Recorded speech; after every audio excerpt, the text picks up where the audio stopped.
Hola, ¿qué tal? ¿Cómo están? Las noticias que nos llegan de Ecuador son más que inquietantes. El poder del Estado ha sido puesto en jaque por bandas de narcotraficantes, a pesar o a causa quizás del estado de excepción declarado el lunes por el presidente Daniel Noboa. Nuestro invitado de hoy, el poeta, actor y periodista mexicano Mardonio Carballo, ya nos hablaba hace unos años en uno de sus poemas del peso de los muertos en la guerra contra el narcotráfico. Hace poco nos enteramos que en la llamada guerra contra el narcotráfico ha habido más de 90,000 muertos. ¿Cuánto pesan los muertos? ¿Cuáles son los códigos que tiene que romper el ser humano para matar a otro que es su par? Hay un ritual que es premonición, poema y augurio que hacen las personas antes de morir. Este ritual, esta concepción de mundo la creen y al creer la practican los nahuas de la Huasteca de Veracruz. Y consiste en un barrunto. A la persona le entran deseos irrefrenables de recorrer los caminos, lugares, amores por donde ha sembrado gran parte de su vida. Sin darse cuenta, está recogiendo sus pies. Moixipejpena, Moixipejpentinemi, va por ahí recogiendo sus pies. Así dicen por allá. Barrunto, escena donde el protagonista no se da cuenta que lo es.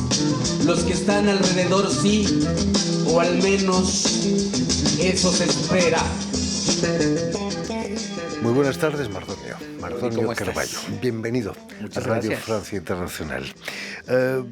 Parece que en este mundo los muertos están perdiendo cada día más peso, ¿no? Yo pienso que cada vez nos importa menos la vida y eso nos lleva a que nos importe menos la muerte y las formas de la muerte, ¿no? Pero en un mundo tan condicionado por la economía, por la riqueza que se concentra en unos cuantos, cada vez tiende a que alguien decide quién vive y quién muere. Y eso es terrible. A pesar de estar en México, ¿no? México tiene una relación muy, muy especial con la muerte, ¿no? Parece que sí, parece que somos un pueblo que canta, que festeja, que se encuentra con la muerte cada cierto tiempo.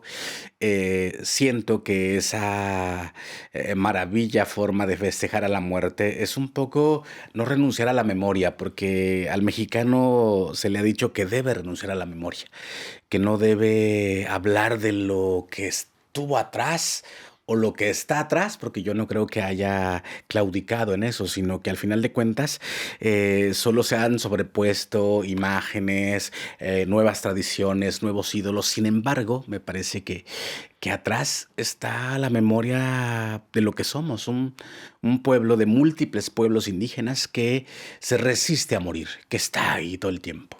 En el poema nos hablabas hace más de 10 años de los 90,000 muertos en Sí. la guerra contra el narcotráfico allí en Sí, México. fíjate que tuvimos un presidente, Felipe Calderón, que declaró la guerra al narcotráfico y que de pronto nos vimos envueltos en una ola de sangre impresionante, ¿no? Para que te des una idea, México tiene un estadio de fútbol muy conocido, el Estadio Azteca, que le caben 100,000. Lleno. Imagínate ese estadio lleno de muertos en una guerra no planeada, en una guerra sin protocolos, en una guerra más bien donde pues se intentaba cambiar la narrativa, ¿no? Sobre todo en los medios de comunicación, de lo que estaba pasando en realidad, pero el asunto de las drogas es un asunto real, es un asunto que es importantísimo hablar. Tenemos a Estados Unidos con una frontera de kilómetros y kilómetros y kilómetros que aún ahora, ¿no?, hace una demanda de fentanilo importante y que no le importan los muertos. Nos podemos temer que lo que está pasando en Ecuador llegue al extremo de lo que pasó en México hace unos años. No lo sé, fíjate, necesitaría saber mucho más de Ecuador. Sin embargo, pienso que tenemos una América Latina que se repite, ¿no? O sea, son fronteras, son administraciones, son políticas públicas, son gobiernos en turno. Sin embargo, me parece que nuestra América ha sufrido demasiado, como lo decía Galeano, ¿no? O sea, las venas abiertas de América Latina. Es una postal que se repite cotidianamente y me parece que hay que poner atención en torno a lo que está pasando y sobre todo volver. Me parece volver a la memoria, volver al origen, intentar reconstruir lo que somos a partir de lo que fuimos y eso me parece importante y me parece que hay una memoria ahí que se niega absolutamente a ser ninguneada y a morir. Es importante, aquí en Francia se habla del derecho a la memoria, del derecho al recuerdo, ¿no?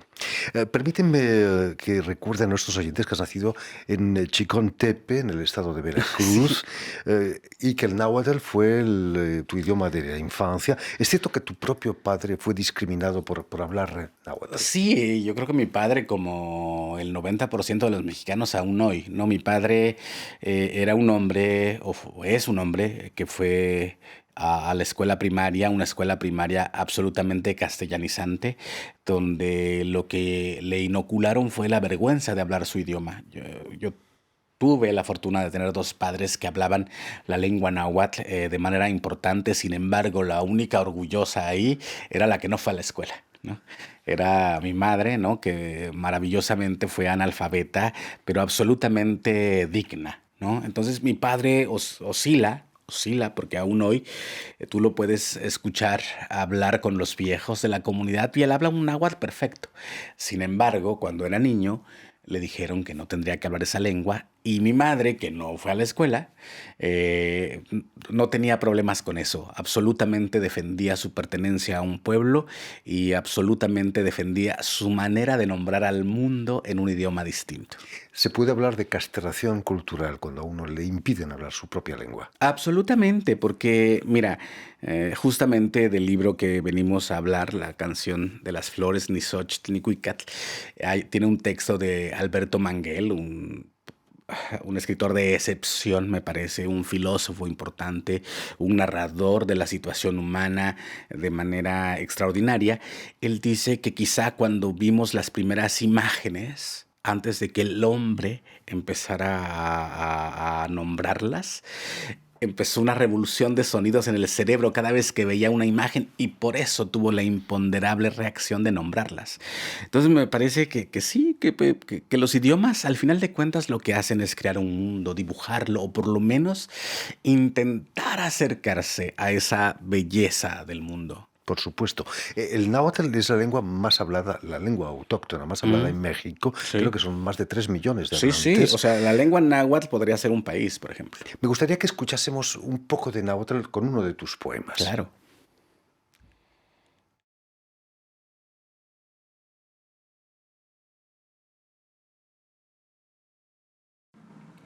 Techilian ayotlen moneki matis chiwa, kihtoan sanchitlakaki motlen chiquihto, mitzilian mopestas yeyetzin, mitzilian tlawel wehweyak motzonkal, techilian ayotlen moneki matis chihuacan nochipa el tosca, huantlahtatin el toca nochitlamantli tlen mitzilian, tayotlen huelistis chihuas, ayotitzatzis, ayotlen tiquihtos, timocamatzacuas, san yancuic tinekis timotlaquentis, yonhuelis tiquitas tlen tlamaseguan, pampatati pixtoca tlen timoyancuilis, huanquehnopa mitz tehtequilicen motzoncal. Escuchar tus versos en náhuatl nos transportan a otros siglos, ¿no? A otra...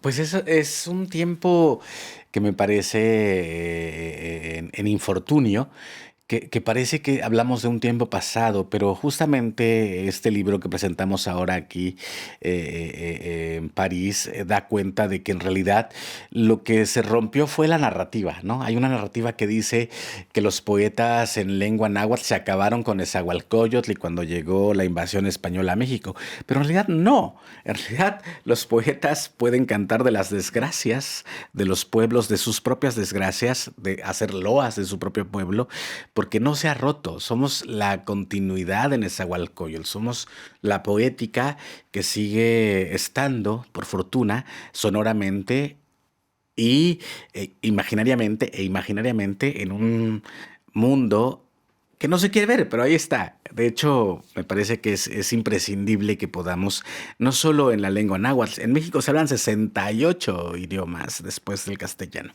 Entonces, y todos esos idiomas dan cuenta de un mundo impresionante y cada uno, me parece, en un mundo que ha sufrido tanto, puede solucionar sus propios conflictos a partir del idioma en que lo nombra. Por supuesto. Has hecho de ese combate por la supervivencia de las lenguas autóctonas tu vida. Hace unos años dejaste el cargo de director general de Culturas Indígenas de la Secretaría de Cultura del Estado de México. Es cierto que ya habías renunciado a cargos por sentirte discriminado en la Asamblea Nacional, la Asamblea Constituyente. Sí, fíjate que tuve la gran fortuna de que me invitaron a ser partícipe de la Asamblea Constituyente de la Ciudad de México. La Ciudad de México, para la gente que nos está mirando, escuchando, se llamaba México DF. El cargo directivo, digamos, lo elegía el presidente de la República. Digamos que era una ciudad, la ciudad capital, que no tenía, que no se le otorgaba la mayoría de edad. Y en el 2016 se convocó una asamblea constituyente en la cual a mí me tocó estar haciendo el papel del presidente de la Comisión de Pueblos y Barrios Indígenas en la Ciudad de México. Y nos tocó hacer el articulado de la Constitución. Una vez hecho el trabajo, porque tampoco uno es... No es que a uno no le interese, a uno le interesa demasiado el tema, pero una vez hecho el trabajo y después de haber visto la forma en que se trata a los integrantes de pueblos indígenas, renuncié, pero hicimos el articulado de la Constitución de la Ciudad de México que le otorga la mayoría de edad y que pasa de ser México DF a ser la Ciudad de México. Y a pesar de tu dimisión, lograste que fuera aprobado ese Claro, articulado. por supuesto, y fue por unanimidad. Y después me invitan, el actual presidente me invita también a trabajar con él en este sexenio. Yo siempre dije que después de 3 años yo vería si seguía, porque me parece que en México lo que pasa mucho es que te dan un cargo, ganas pasta, como dicen aquí. Y la verdad es que termina importándote más la pasta que lo que tienes que hacer. Pero cuando yo vi que no podía hacer demasiado o que lo que yo tenía que hacer estaba hecho, también me fui. Pues, o sea, no pienso en mi caso como alguien que esté buscando un cargo público, buscando emolumentos para sí mismo, sino me parece que lo que para mí es importante es entablar un diálogo contemporáneo con los pueblos indígenas para su emancipación, digamos. ¿Cuáles fueron los escollos con los que te encontraste a la hora de intentar visibilizar las lenguas autóctonas? Lo que pasa que me parece es que hay mucho desconocimiento en torno a los pueblos indígenas. Hay un desconocimiento muy importante, si bien en estos momentos el tema de los pueblos indígenas desde el discurso presidencial es muy importante porque lo pone en la palestra de la discusión pública. Sin embargo, me parece que en México el tema de los pueblos indígenas se conoce muy poco, ¿no? Entonces, evidentemente uno puede caer en un racismo folclorizado, ¿no?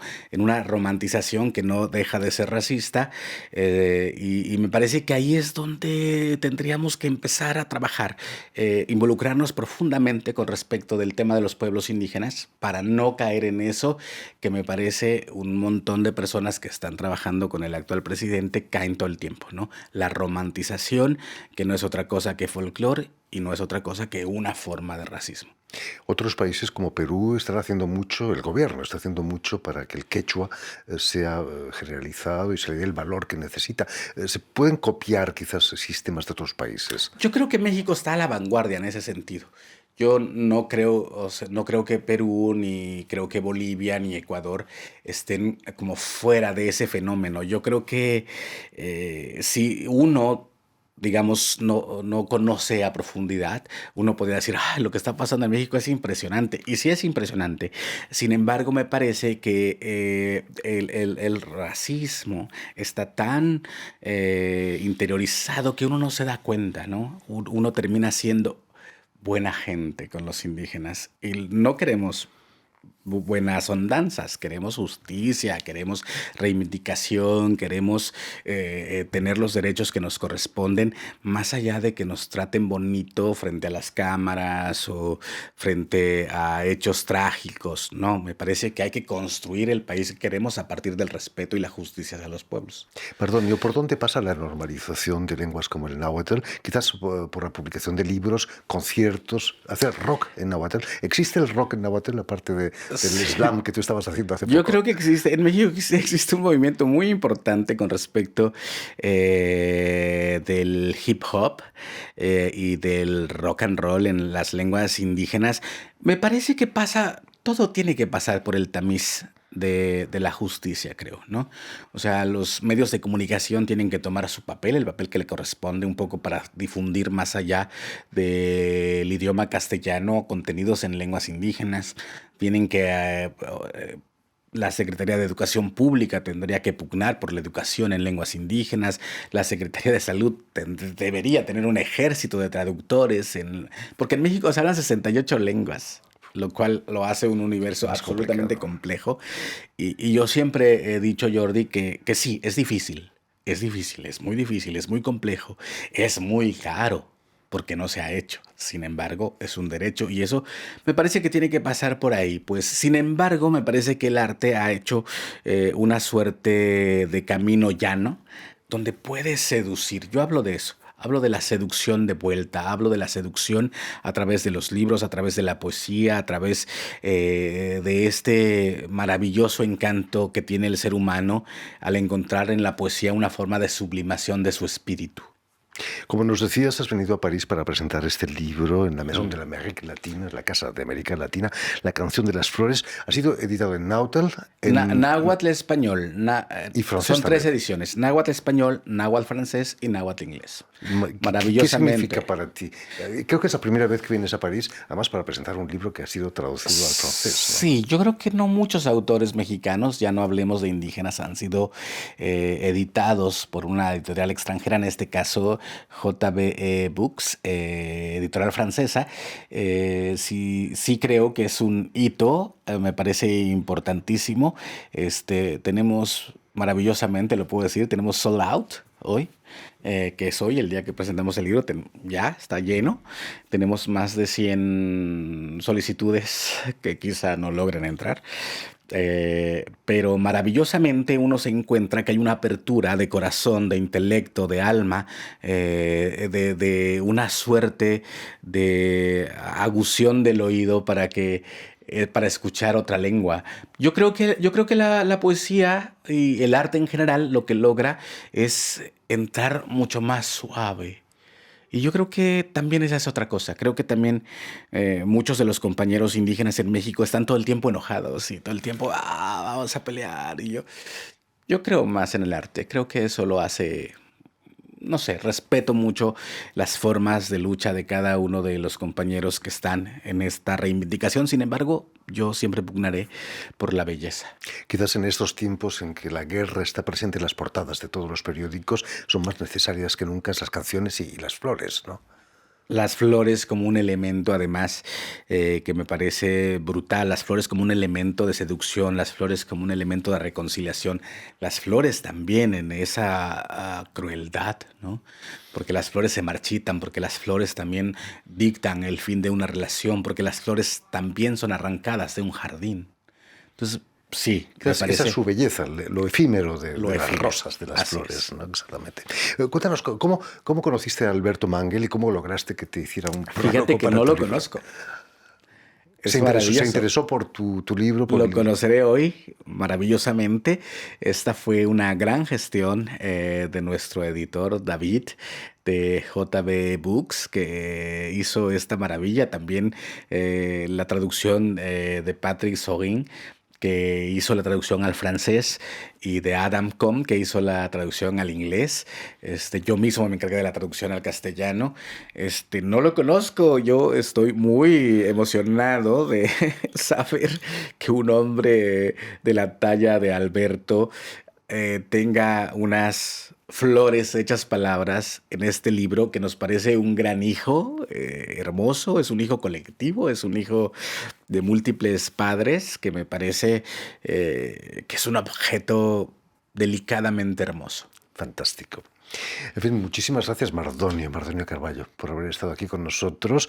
Solo añadir que el libro La canción de las flores ha sido editado como te decías, en bilingüe natural, español, francés e inglés, sí, por JBE, que no es Jordi Bataller, sino otra cosa seguramente, JBE Books, aquí en Francia. Así es. Permíteme también que dé las gracias a Vanessa Loiseau y a Robin Cousineau, quienes se han ocupado hoy de la realización del programa, y también saludar a nuestros telespectadores, porque también los tenemos, que nos siguen en todo el continente americano, en el DF y en Veracruz también, gracias a una cadena que se llama Unión Continental Latinoamericana y una red de televisoras que se llama TAL, que reúne televisoras públicas y universitarias. Déjame decirte que ganamos un premio en el programa de televisión que tenemos, ganamos un premio al mejor programa sobre diversidad en TAL, el año pasado. TAL, pues ya lo saben, ahí saludamos a los telespectadores de la cadena TAL.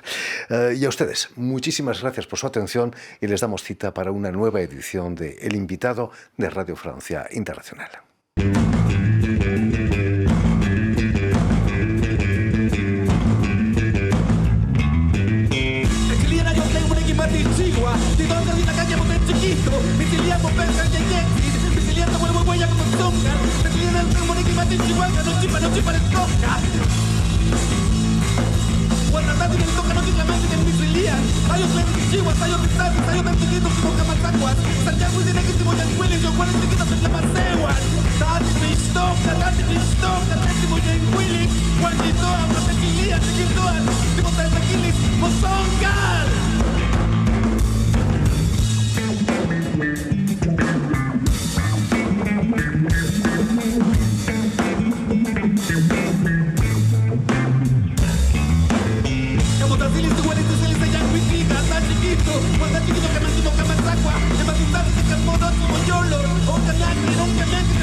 No podrás hacer nada, no podrás decir nada y no podrás gritar nada. Cerrarás la boca, solo novedades querrás vestirte y no podrás ver a los que padecen. Al cabo tú ya tienes con qué novedarte, pero te tengo una noticia: terminarán por cortarte el cabello.